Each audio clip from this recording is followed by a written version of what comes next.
Some places are not haunted because something died there.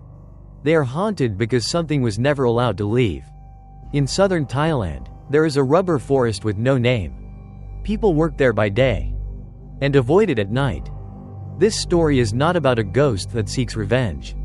It is about a forest that remembers everything. Every cry, every lie, and every silence.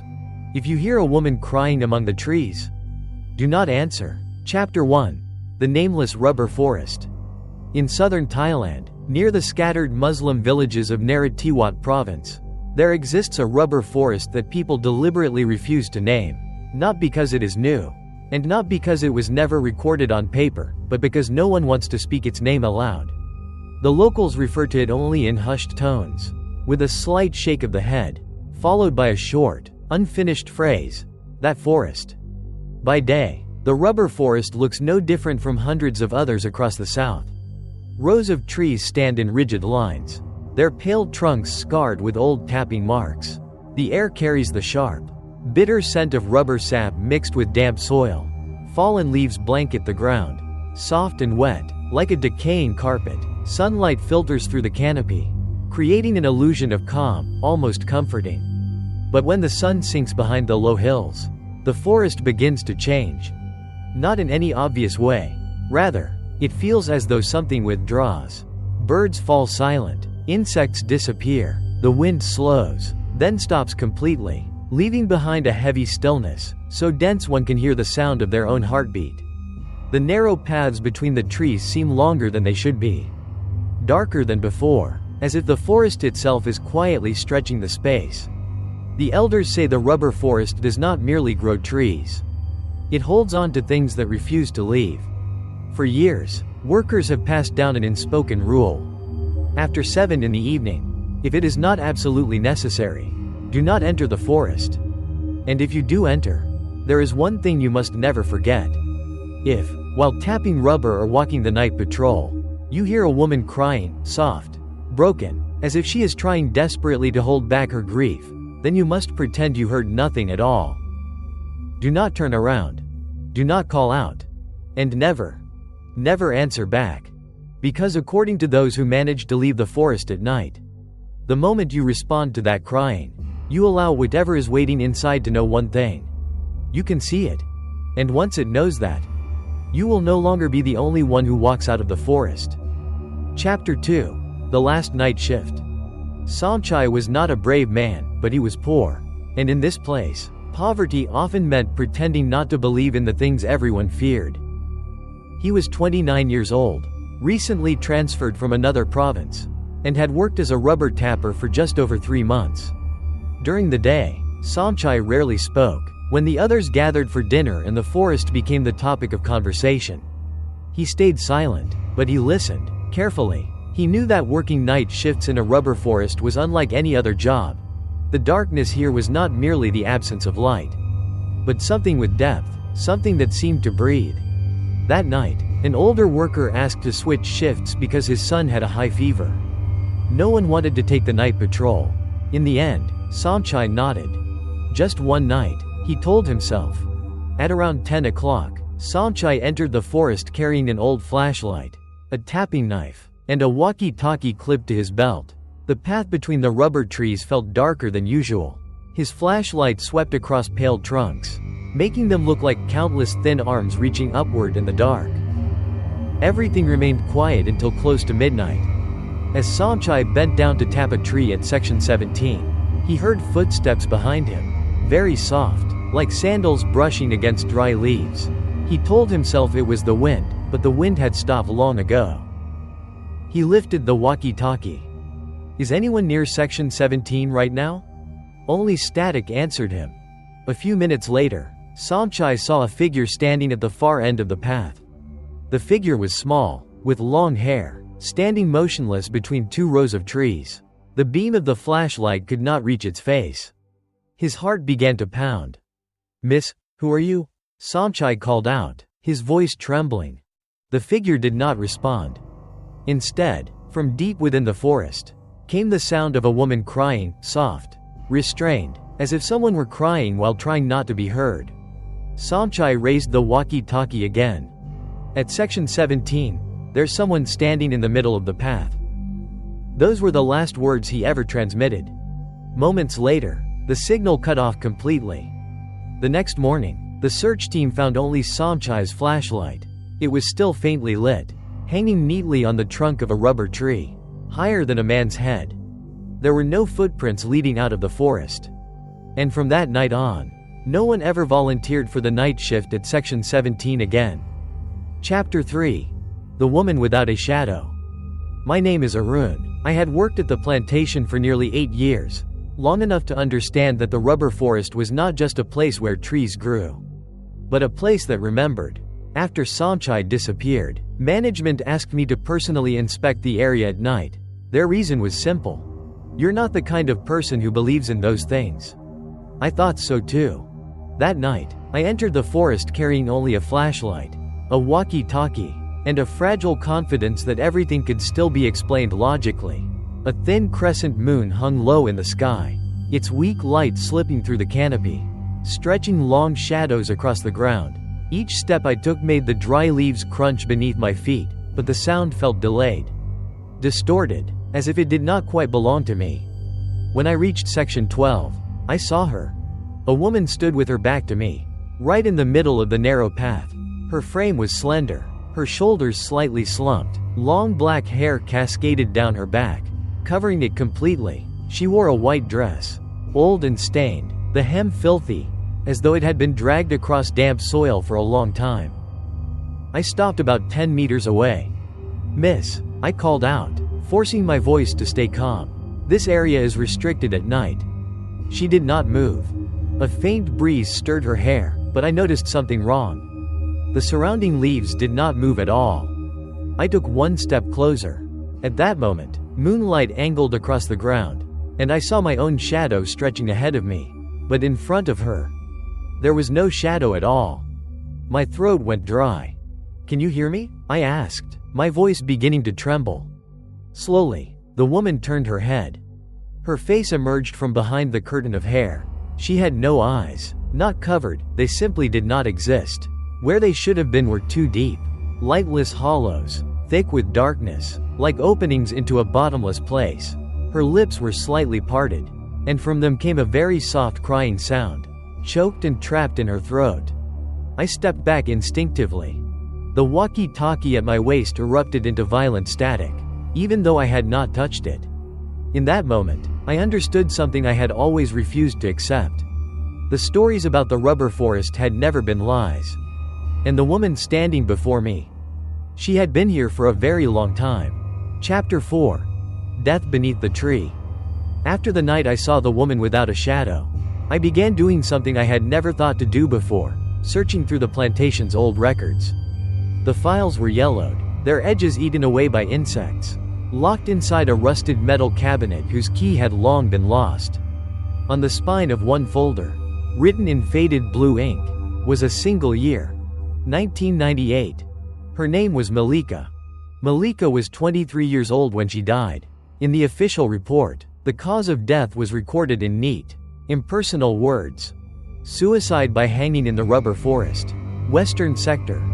There were no photographs of the scene, no detailed investigation notes. Everything ended too quickly, as if someone had been in a hurry to close the case. I spoke with older workers who had been there at the time.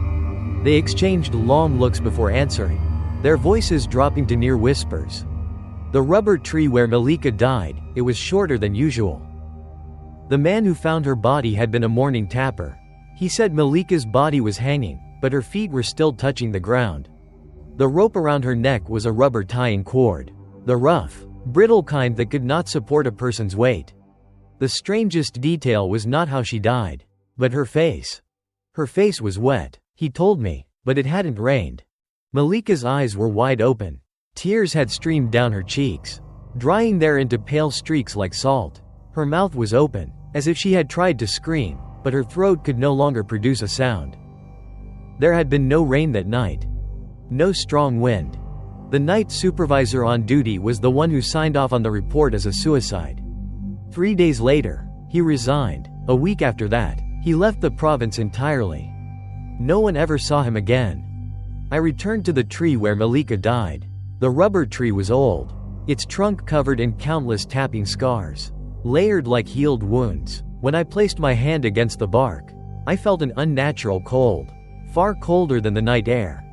At the base of the tree, the soil was still darker than everywhere else, as if it had never truly dried since the night Malika died. Chapter 5. Crying Among the Trees. After Malika's story resurfaced, the rubber forest no longer kept its silence.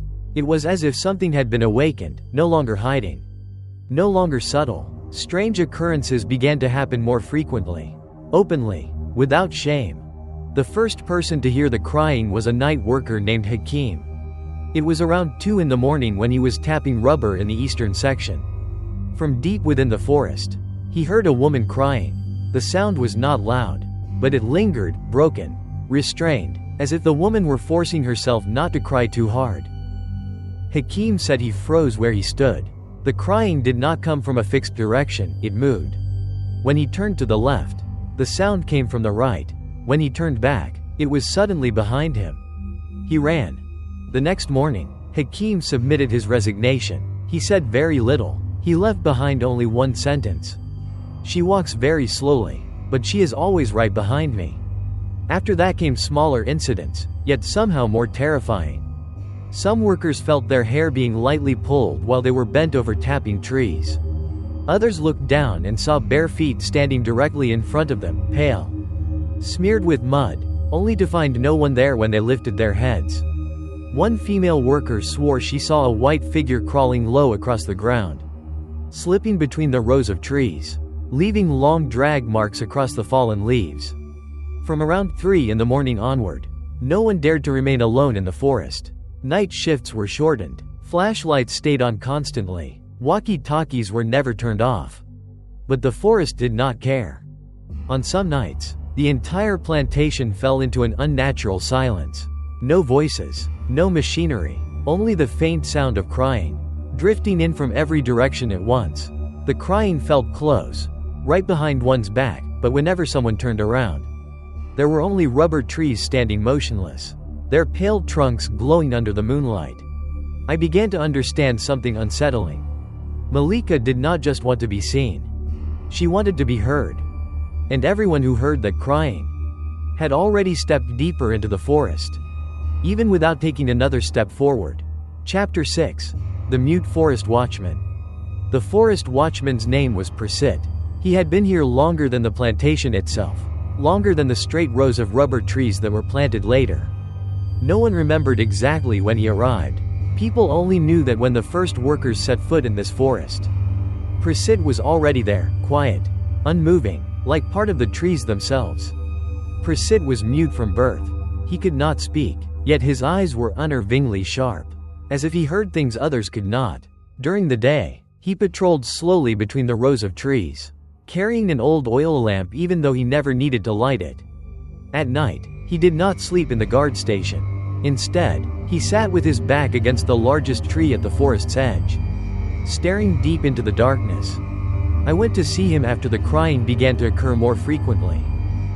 When I mentioned the name Malika, his hand froze mid-movement. His eyes darkened. Slowly, he knelt down on the damp ground. Using a small stick, Prasit began to draw. First, he drew the shape of a woman. He drew carefully, deliberately, as though every line had been etched into his memory. Then he circled the woman's neck. Next, he drew rows of rubber trees, their trunks dripping sap like blood. Finally, he drew an arrow leading from the woman's neck, spreading outward through the entire forest. Prasit looked up at me and shook his head very slowly. I understood.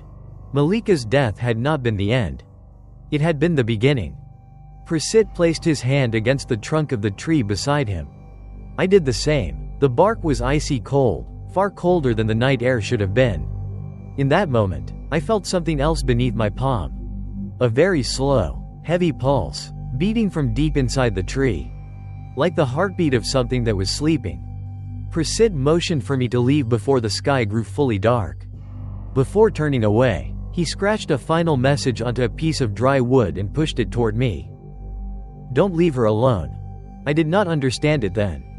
But when night fell and the crying rose once more between the rows of trees, I began to fear that the rubber forest had already chosen someone to stay behind in Malika's place. Chapter 7. The night I stayed alone. I did not tell anyone that I planned to stay in the forest that night. There are things which, once spoken aloud, leave no path for turning back. I carried only a spare flashlight, a walkie-talkie, and a thin, fragile resolve that there had to be an explanation for everything. When the clock passed midnight, the rubber forest changed. It was not darker, but denser. The air felt compressed, heavy, as if the space itself were being squeezed inward.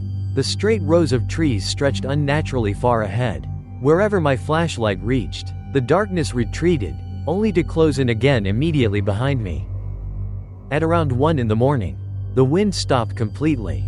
That was when I heard dry leaves being stepped on. Very softly, evenly paced, not rushing. The sound did not draw closer, nor did it fall behind. It stayed beside me, as if something were walking parallel to me between the rows of trees. I did not turn around. The walkie-talkie at my waist suddenly burst into static, even though I had switched it off earlier. The cold metal pressed against my side, sending a shiver through my body. Beneath the static, another sound bled through. A faint breath, so close that I felt cold air brush against my ear. Then a woman's voice whispered, "Can you see me?"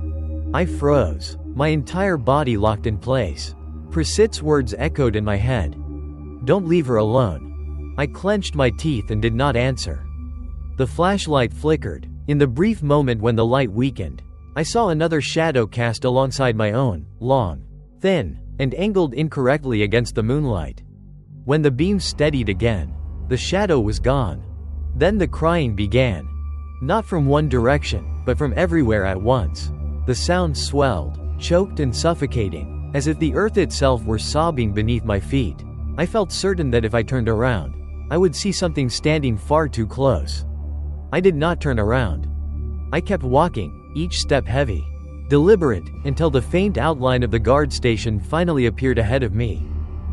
Behind me, the crying stopped. But I knew it had not disappeared. It was only standing still, watching. Chapter 8. The face in the rubber SAP. I returned to the forest the following night, even though the echo of the previous night's crying still lingered in my head. There was a clear feeling that if I did not return, the forest would come for me in another way. Places bound by a curse do not like to be abandoned. Close to 2 in the morning, I stood before an old rubber tree, one of the first trees planted in this area. On its trunk, dried sap had hardened into pale streaks, glistening under the flashlight like a warped mirror. As I bent down to examine it, the flashlight trembled slightly in my hand. At first, I saw only my own reflection in the sap, but then, very slowly, that reflection stretched, as if someone were standing directly behind me. I held my breath, my heart pounding so loudly that my ears rang. Within the hardened sap, a face began to form. It was Malika. Her face was distorted, as though pressed beneath a thick layer of water. Her eyes were wide open, but the pupils had turned a dull, lifeless white, dark stains bleeding outward like ink dissolving in liquid. From the corners of her eyes, blood flowed upward toward her temples, congealing into thin cracks across her skin. Her mouth opened. There was no scream, only a muffled, choking cry that sounded inside my head, as if the sound did not travel through my ears, but rose directly from within my skull. I stumbled backward, crashing into another tree. Only then did I realize it was not just one tree. The surrounding rubber trees, all of them, began to reveal the same face. The same expression of silent agony. Every trunk reflected Malika's image, distorted and trembling in the sap. The entire forest was looking at me. A hand, ice cold, rested on my wrist. It did not squeeze. It did not pull. It simply rested there, as if confirming one thing: that I had seen her. In that moment, I understood the most terrifying truth of all. Malika was not wandering through the forest. She was inside it. Inside every tree. Inside every hardened drop of sap. Inside the very substance that people had harvested from her death. When I ran, the crying followed close behind, blending with the slow, Steady sound of sap dripping onto the ground. Measured, patient, like a clock counting down. Chapter 9. The Late Confession. After seeing Malika's face in the rubber sap, I no longer had any doubts. This was not a wandering spirit searching for peace. It was a grudge that had been forced to remain. And the thing that bound her here was not the forest alone, but people. I sought out the only person still alive who had worked in the plantation office in 1998, Sunny. The former secretary. She had long since retired, living alone in a small wooden house at the edge of the village. When I mentioned Malika's name, she shut the door tightly, as if afraid someone might overhear. She came to see me, Sunny said, her voice trembling, 1 week before she died. Malika had written a formal complaint against the night supervisor, a man who controlled work schedules, wages, and dismissals. In her report, she described how he deliberately assigned her to work alone at night, touched her inappropriately, and whispered obscene words to her deep inside the forest. That complaint was never submitted. He told me to destroy it, Sunny said, lowering her head. He said if this became a scandal, the plantation would be shut down and everyone would lose their jobs. On the night Malika died, that supervisor was the last person seen with her, but the timeline in the official report was altered. Statements from other workers were corrected. When I asked Sunny why she had stayed silent all these years, she broke down in tears. Because I hear her crying, she said, every night, in my dreams, outside my house. She stands there with the mark around her neck, asking me why I didn't help her. I left Sunny's house after dark. As I walked back, I heard the familiar sound of crying drifting from the direction of the rubber forest. But this time, it no longer sounded like a plea. It sounded like a reminder. Malika did not need the truth to be spoken aloud. She needed someone to pay. And I understood then. When people refuse to deliver justice, the forest will do it for them. Chapter 10. The trees begin to bleed. It began on an ordinary morning. There had been no rain during the night, no strong wind, no one had entered the forest to tap rubber. Yet when the first workers stepped between the rows of trees, they froze in place, unable to speak. From the old tapping scars on the rubber trees, sap was seeping out. But it was not the familiar milky white. The sap flowed down the trunks in a dark red color, thick and sticky, clinging to the bark like coagulated blood. Drop by drop, it fell onto the ground, soaking into the layer of dry leaves below, leaving dark stains, as if the forest had carried out a silent execution during the night. One worker collapsed to his knees, whispering prayers under his breath. Another vomited where he stood. No one dared to touch the trees. No one dared to make another cut. By noon, the entire forest looked the same. Row after row of trees appeared to be bleeding. The smell of rubber mixed with a sharp metallic stench, filling the air until it became suffocating. Prasid appeared among the crowd. He stood silently, staring at the trees for a long time, then slowly shook his head. He knelt down, pressed his ear to the roots, as if listening to something beneath the soil. When he stood again, he wrote a short message on a piece of wood. She is crying inside the forest. Rumors spread faster than fire. Villagers gathered outside the fence, lighting incense, hanging talismans, placing offerings at the base of the rubber trees. Some claimed they had seen a woman in a white dress standing among the trees in broad daylight, something that had never happened before. That night, the crying did not stay within the forest. It drifted all the way to the edge of the village. Children woke up screaming. Dogs refused to bark. Roosters fell silent, as if their instincts warned them that something not of the living was passing through. I stood at the guard station, staring into the darkened rubber forest, now stained with red shadows. In my mind, only one thought remained. The curse had crossed a line from which there was no return. And Malika was no longer waiting.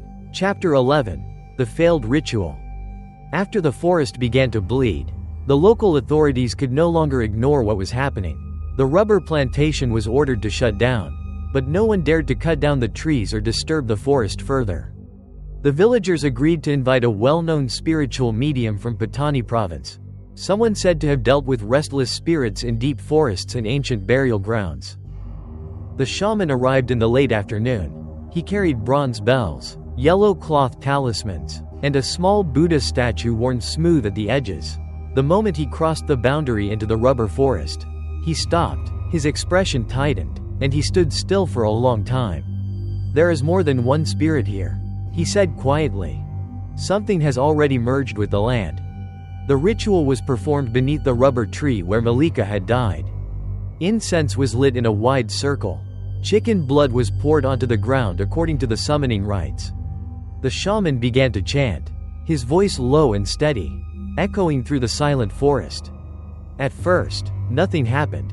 Then the wind rose, not strong, but biting cold. The rubber trees trembled slightly, their trunks creaking like bones rubbing together. Candle flames flickered, though no gust touched them directly. Suddenly, the shaman stopped chanting. He stood frozen, eyes wide, sweat pouring down his face despite the cool air. The bronze bell in his hand began to shake violently, ringing on its own with a shrill, unnatural sound. "No," he whispered, "this is not one spirit, not a single restless soul." He dropped to his knees and pressed his palm to the earth beneath the tree. His body trembled uncontrollably. "She is not here," he said, his voice breaking. "She is everywhere." At that moment, the crying rose. Not from one direction, but from every tree surrounding us. The incense extinguished instantly. The chicken blood darkened, turning almost black. A thin crack appeared across the forehead of the Buddha statue. The shaman staggered backward, his face drained of all color. "This forest has become her body," he said. "No ritual can expel what has fused with soil and roots." The ritual ended in absolute silence. No one dared to look back at the tree. When night fully fell, the crying was still there, softer, slower, almost like a smile that had just been satisfied. Chapter 12. The Supervisor returns. The former supervisor's name was Wichai. After leaving Narid Tiwat in 1998, he drifted from place to place, changing names, changing jobs, fleeing from his past as one flees from a disease with no cure. But there are things that, no matter how far you run, will always follow. Wichai returned to the village on a gloomy afternoon. He had grown thin, his hair prematurely gray, his eyes sunken from years of sleepless nights. He told the villagers that he had been trapped in the same recurring dream. A rubber forest drowned in darkness, and a woman standing beneath a tree, her neck marked with a deep bruise. "She never speaks," Wichai said, his voice shaking. "She just looks at me. Every night. He came to see me, begging for help, but when I mentioned Malika's name, his gaze slid away. That's all in the past," he said. "She was weak." That night, despite every warning, Wichai walked into the forest alone. He said that if he did not return, he would lose his mind. He carried a flashlight, a protective talisman, and a bottle of liquor, the same thing he had used for years to drown his fear. At around 3 in the morning, the villagers heard a single, short scream echo from the rubber forest. At dawn, we found Wichai. He was hanging upside down from the very rubber tree where Malika had died. The rope was wrapped around his ankle, not his neck. His face was turned toward the ground, blood dripping from his mouth and soaking into the roots below.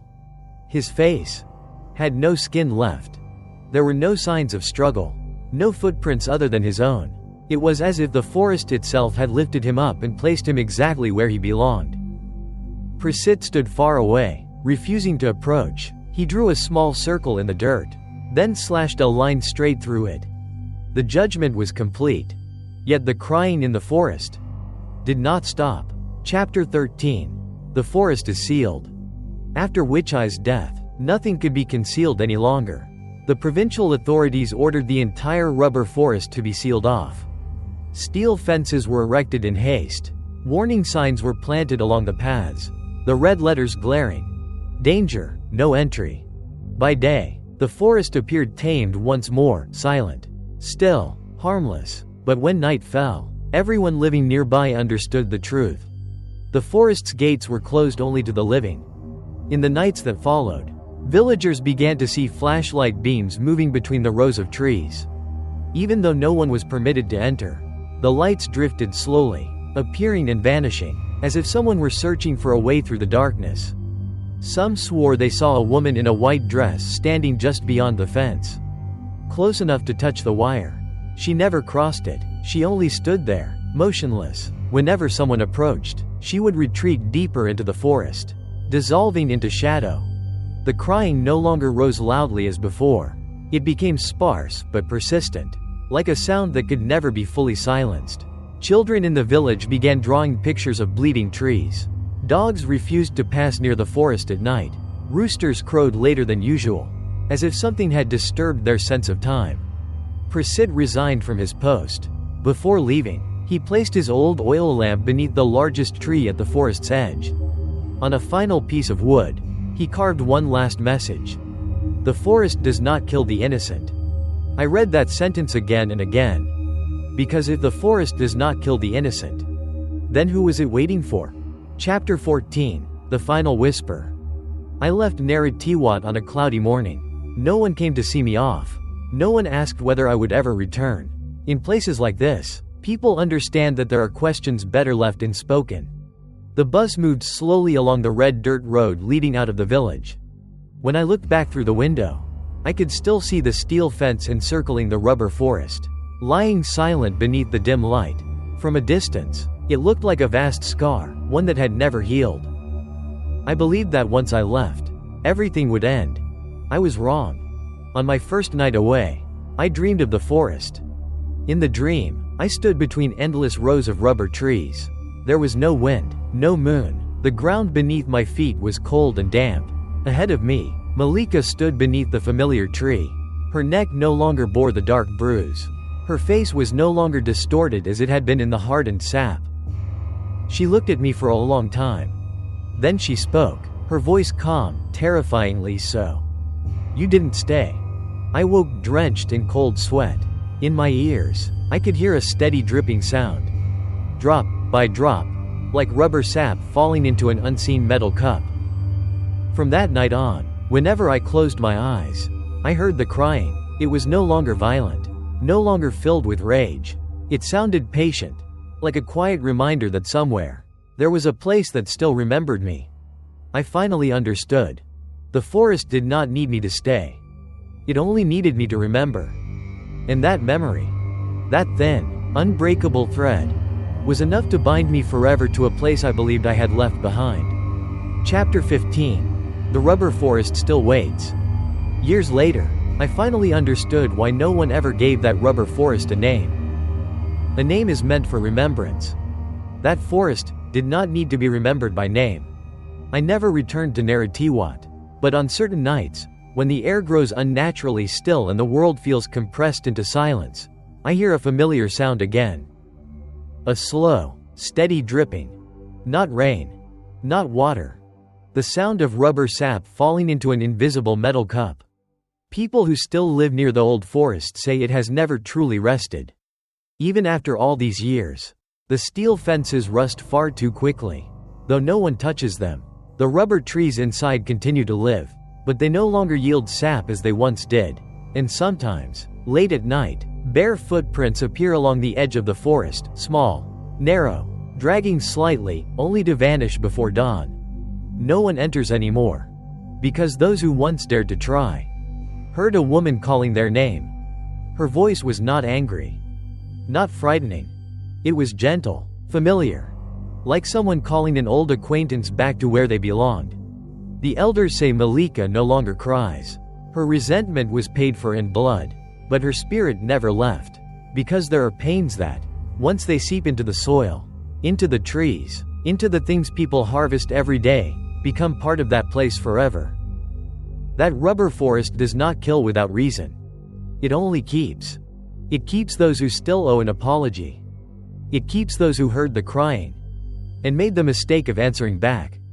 And if one night, you happen to pass by a nameless rubber forest and see a woman in a white dress standing in the middle of the path, her face hidden by long hair, no shadow beneath her feet, remember this. Do not call out. Do not ask questions. Do not step closer, because that rubber forest is still waiting, not for a victim, but for the next one to stay behind. The forest was sealed. The truth was buried. And the world moved on. But some places do not forget. They wait.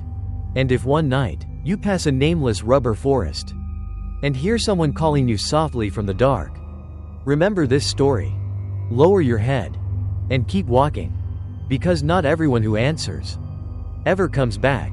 Like and subscribe to Whispering Dark Tales for more chilling ghost stories.